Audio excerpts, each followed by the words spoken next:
Fertilisation. এর আগে আমরা স্ত্রী গ্যামেটোফাইট এবং ভ্রূণ গ্যামেটোফাইট সৃষ্টি কিভাবে হয়েছে আমরা সেটা দেখেছি। আজকে আমরা নিষেকটা কিভাবে হয়, এরপর থেকে স্পোরোফাইট কি পাই। স্পোরোফাইট মানে কি? উদ্ভিদের নাম না? স্পোরোফাইট গ্যামেটোফাইট পড়াইছি না? স্পোরোফাইট মানে কি? যেসব উদ্ভিদ স্পোর ধারণ করে, কি ধারণ করে? স্পোর ধারণ করে। তো নতুন স্পোরোফাইট কিভাবে সৃষ্টি হয়, তো তার আগে ফার্টিলাইজেশন বা নিষেকটা দেখবো। দেখো এটা হলো যে রেণু। এই রেণুর দুটো অংশ রয়েছে না ভিতরে? একটা হলো এটা কি সুডোনিউক্লিয়াস না? কি নিউক্লিয়াস? সুডোনিউক্লিয়াস।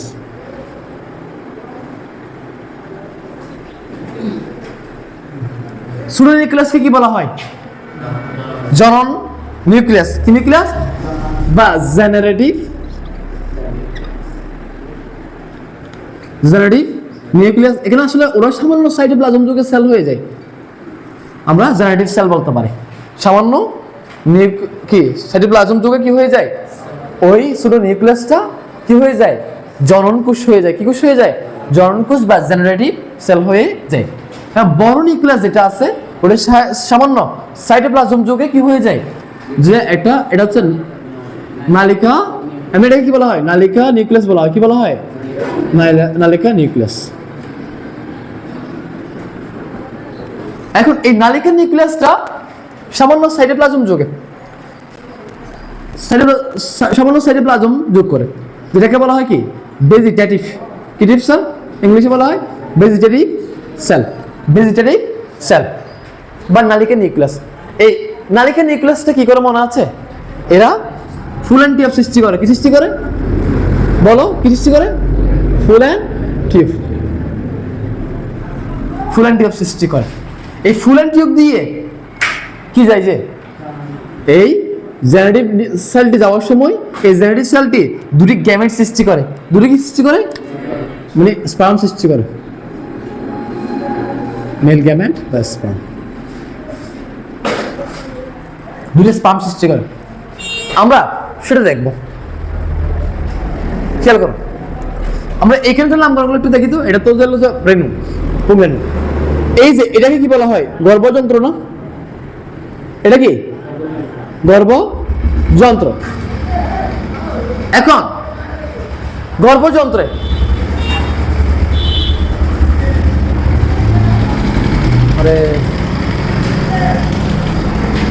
দেখো এটা হলো গর্ভযন্ত্র।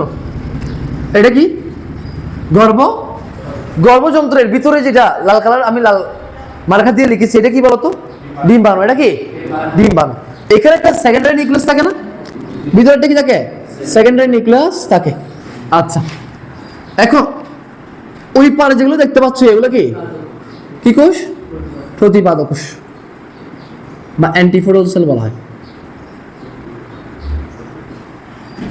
এখন এই যে এগুলো কি, এখানে দেওয়ালে দেখতে পাচ্ছ ডিম্বকের দেওয়ালে, এগুলো কি ভ্রূণ পোষক কলা না? কি কলা? ভ্রূণ পোষক কলা বা নিউসেলাস টিস্যু। এগুলো কি করে বলতো? ভ্রূণকে প্রয়োজনীয় কি দেয়? পুষ্টি দেয়, সরবরাহ করে।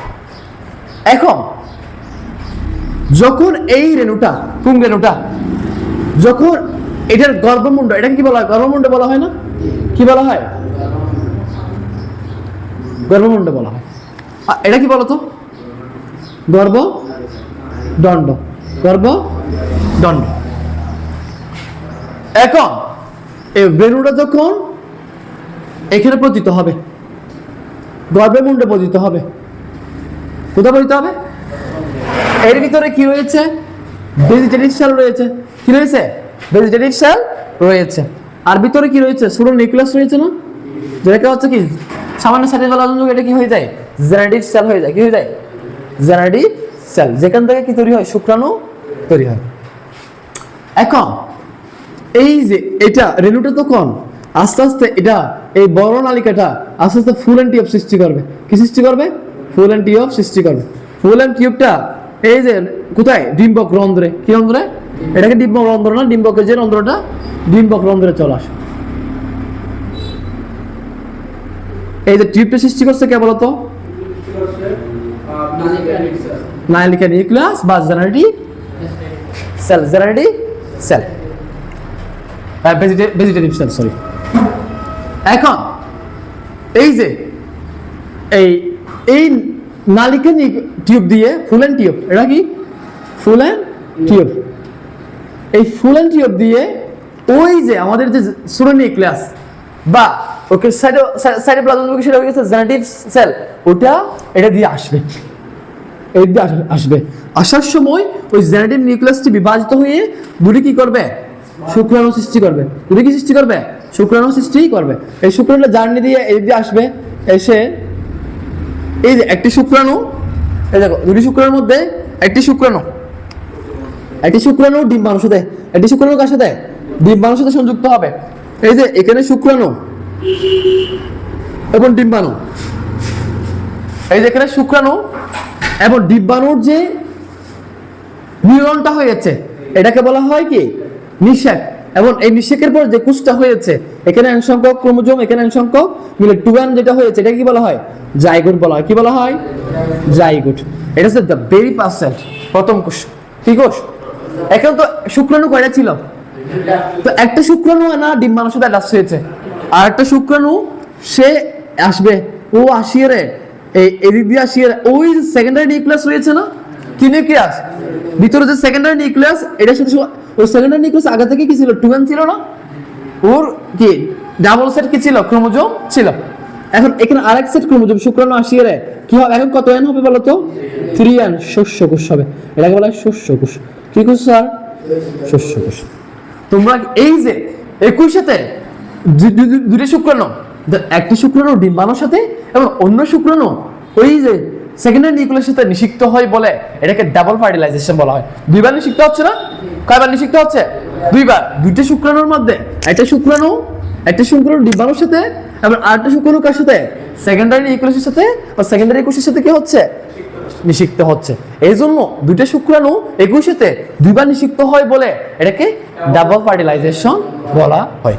এখন নিষিক্ত তো হয়ে গেছে, তোমাদের পরীক্ষা আসতে পারে যে দ্বিনিষিক কাকে বলে। দ্বি মানে দুই না, দ্বি মানে কি, ডাবল ফার্টিলাইজেশন কাকে বলে তোমাদের আসতে পারে। আচ্ছা, আমরা এটুকু কি বুঝছি, এটুকু কিলে তোমাদের। এখন দেখো আমরা নিষিক্ত হওয়ার পরে কিভাবে একটা ফল হয় আমরা সেটা দেখবো। নিষিক্ত হওয়ার পরে কিভাবে ফল হয় আমরা সেটা দেখব। দেখো আমরা নিষিক্ত জিনিসটা করে নিচ্ছি।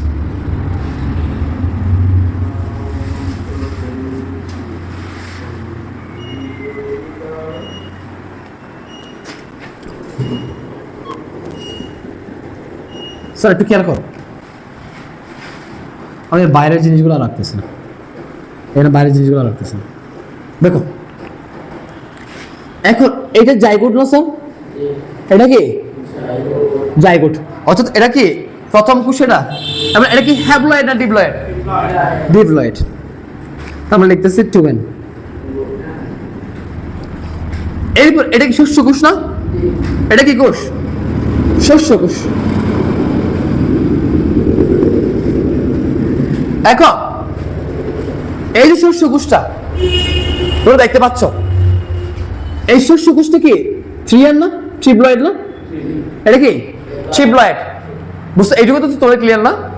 এখন এই জাইগোট ডিপ্লয়েড কোষটা এটা স্যার অনুদৈর্ঘ্যে নয়, এটা অনুপ্রস্থে বিভাজিত হয়। দেখো যদি এটা জাইগোট কোষ হয় স্যার, অনুদৈর্ঘ্য বা পারপেন্ডিকুলার হচ্ছে এরকম, এটা এরকম কি হয় না, ডিভাইড হয় না, এটা হয় অনুপ্রস্থে।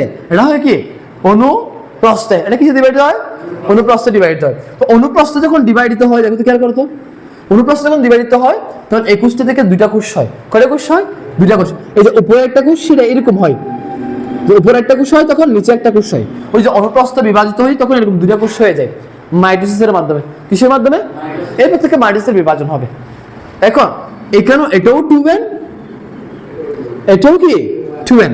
এই যে অনুপ্রস্থে বিভাজিত হয়, বলো কোথায়, তো এই প্রথম জাইগোট কোষটা এটা কি অনুদৈর্ঘ্যে বিভাজিত হয় না অনুপ্রস্থে, অনুপ্রস্থে বিভাজিত হয়। এখন এই দুইটা কোষের মধ্যে তুমি দেখতে পাচ্ছ এটা ডিম্বক রন্ধ্র না, এটা কি রন্ধ্র, ডিম্বক রন্ধ্র। কোনটা ডিম্বক, এটা হচ্ছে ডিম্বক না, এটা কি, আর এই সম্পূর্ণটা হচ্ছে কি গর্ভাশয়। কিস হয়, সম্পূর্ণটা হচ্ছে কি গর্ভাশয়, আর এটা হচ্ছে কি ডিম্বক, এটা হচ্ছে কি ভিতরটা। এখন এই যে ডিম্বকরন্ধ্র, তা আমি দেখতে পাচ্ছি ওই জাইগোট কোষের মধ্যে অনুপ্রস্থিত বিভাজিত হয়েছে এই দুটো কোষের মধ্যে। এটা হলো ডিম্বকরন্ধ্রের কাছাকাছি, আর ওটা হলো কেন্দ্রের কাছাকাছি না? এটার কেন্দ্রের কাছাকাছি না, বা শস্য কোষের দিকে না? তাহলে এই দুইটাই মাইটোসিসের মাধ্যমে হয়েছে। এবং এই নিচেরটাকে বলা হয় বৃত্তি কোষ। স্যার কি কোষ? বৃত্তি কোষ বা ব্যাসাল সেল। এবং এই কেন্দ্রের দিকে যেটা আছে, এই কেন্দ্রের দিকে কি এটাকে বলা হয় যে এপিক্যাল সেল। কি সেল?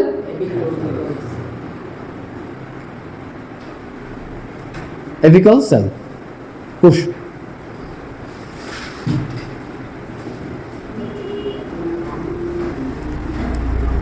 এখন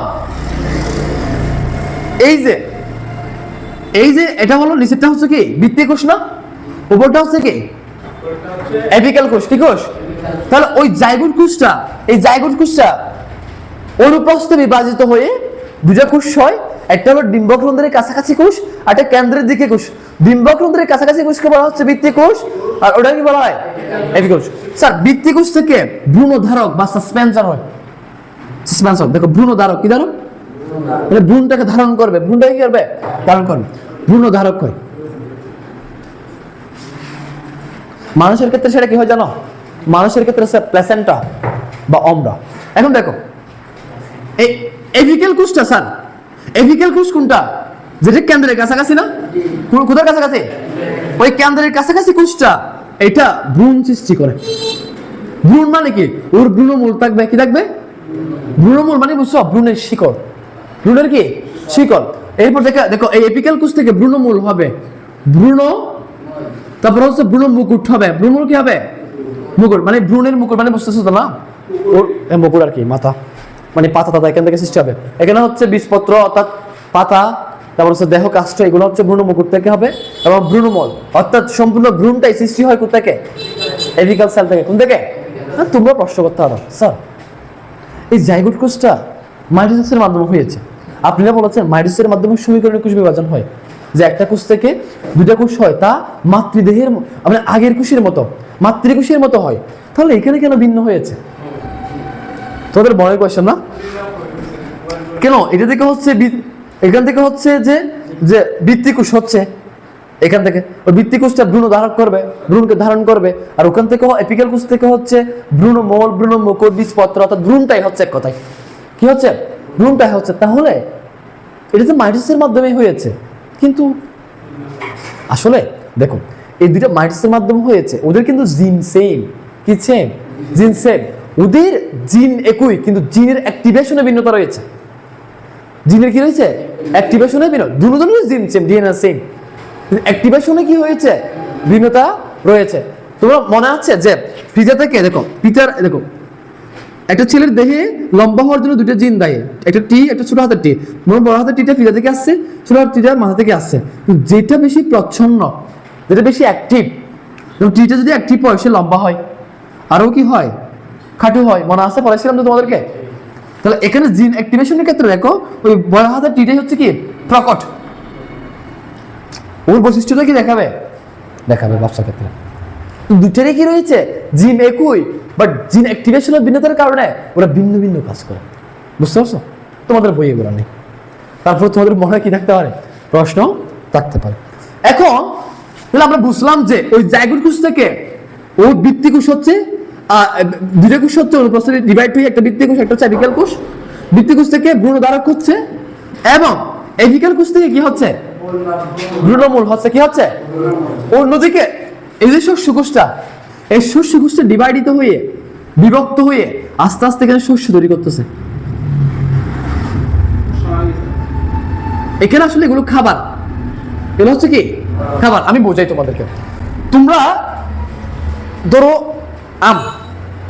আম গাছের যেগুলো মাংস দেখো স্যার, ওই মাংসগুলো কিন্তু শস্য কোষ দিয়ে হয় না। আমের ভিতরে আমের আটি আছে না, আটির ভিতরে সাদা সাদা অংশ আছে না, ওই ভিতরে ভ্রূণ থাকে। ওই সাদা সাদা যে জিনিসগুলো দেখতে পাও সেগুলো হচ্ছে শস্য কোষ। কি কোষ? শস্য কোষ। আমি তোমাদেরকে এই রেকর্ড ক্লাসটা অফ করে তোমাদেরকে আমি দেখাবো। দেখো আমি এমনি তবুও তোমার একটা পিকচার বোঝাচ্ছি এখানে। তার মানে এটা যদি বীজ হয়, এটা পুরোটা বীজ হয়ে যায়। খেয়াল করো, দেখবা এখানে ভিতরে এটা মনে করো ভ্রূণ, আর হচ্ছে কি ভ্রূণ, বীজের ভিতরে ভ্রূণ, এর বাইরে সাসপেন্স থাকে, উদ্ধারক থাকে, ভ্রূণ উদ্ধারক থাকে, কি থাকে? এখন এইখানে এগুলো হচ্ছে শস্য, এগুলো হচ্ছে শস্যকোষ। শস্যকোষে কি থাকে জানো স্যার? শস্যকোষটা হচ্ছে সরকার জাতির খাবার, প্রয়োজনীয় পুষ্টি। কেন স্যার? এই বীজটাকে যখন তুমি রোপণ করবা, এই বীজটাকে যখন তুমি কি করবা? রোপণ করবা। এই বীজের ভিতরে যে ভ্রূণটা আছে ওটা কি ম্যাচিওর? ওটা কি ডেভেলপ? ওটা ডেভেলপ না তো। ওর শিকড়গুলো কি পর্যাপ্ত পরিমাণ ডেভেলপ হয়েছে মাটি থেকে খাবারগুলো শোষণ করার জন্য? হয় নাই তো। ও এখনো ম্যাচিওর নয়, ফলে মাটি থেকে খাবার সংগ্রহ করতে পারে না। খাবার সংগ্রহ করার জন্য তার বডি অতটুকু ডেভেলপ হয় নাই। তাই দেখো না, সৃষ্টিকর্তা আল্লাহ তাআলা দেখো না এই বীজের ভিতরে এই খাবারগুলো দিয়ে দিয়েছে। এই ভ্রূণটা কি করে বীজের খাবারগুলোকে নিয়ে ফেলতে পারে সহজে। খাবারগুলোকে নিয়ে এসে আস্তে আস্তে এদিক থেকে শিকড় হবে। দেখো এই যে এদিক থেকে দেখো ভ্রূণ থেকে এদিক থেকে শিকড়টা এদিক দিয়ে বের হবে এবং পাতাগুলো এদিক থেকে বের হবে। এটাকে বলা হয় জার্মিনেশন। কি বলা হয়? জার্মিনেশন। অর্থাৎ আমরা কি এটুকু বুঝেছি? এটুকু বুঝছি? এটা ছিল যে নতুন স্প্রোবাইডের সৃষ্টি। কি হচ্ছে? বৃত্তিকোষ থেকে ভ্রূণ ধারক হচ্ছে, এপিক্যাল কোষ থেকে ভ্রূণটা হচ্ছে এবং চারিদিকে শস্যকোষ থেকে চারিদিকে শস্য চলে আসতেছে। শস্যগুলা কেন প্রয়োজন সেটা বুঝছো? এই ছিল নতুন স্প্রোবাইডের গঠন। এখন তোমাদেরকে আমি একটা পিকচার দেখাবো, এখন তোমরা সেখান থেকে বুঝতে পারবা যে আসলে ভ্রূণ কোথায় থাকে, শস্য কিভাবে থাকে সেই জিনিসটা।